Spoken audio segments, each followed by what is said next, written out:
Welcome to MMR mobiles Giddalur ప్రజలందరికీ ఒక awareness కోసం, ఒక అవగాహన కోసం ఈ రీల్స్ చేయడం జరుగుతుంది.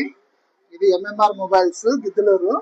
మన గిద్దలూరు ప్రజల కోసం ఇలాగా ఆఫర్లు, ఫేక్ ఆఫర్స్ పెట్టేసి చాలా మందిని మోసం చేస్తున్నారు. ఆ ఆఫర్స్ నమ్మకండి ఫ్రెండ్స్. ఇప్పుడు మీరు చూడండి, మీకు ఎగ్జాంపుల్ చెప్తున్నా. ఈ మొబైల్స్ 7,000కి ఇస్తాము అని మీకు 7,000, 7,200, 300 అంటున్నారు కదా. వాళ్ళు ఎలాగ ఇస్తున్నారు అంటే, మీరు ఒకసారి చెక్ చేసుకోండి.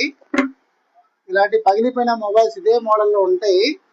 ఇవి రీమోడలింగ్ చేసి ఇస్తున్నారు ఫ్రెండ్స్. ఇదే మొబైల్ రీమోడలింగ్ చేసి ఇస్తున్నారు. తస్మాత్ జాగ్రత్తగా ఉండాలని కోరుకుంటున్నా. చాలా వరకు ఆఫర్స్ లను అవాయిడ్ చేయడం చాలా మంచిది. ఎక్స్పైర్ అయిపోయిన మొబైల్స్ అమ్ముతున్నారు. అది కాక మీరు ఆఫర్స్ అని మీరు అనుకుంటున్నారు, కానీ ఆఫర్స్ జెన్యూన్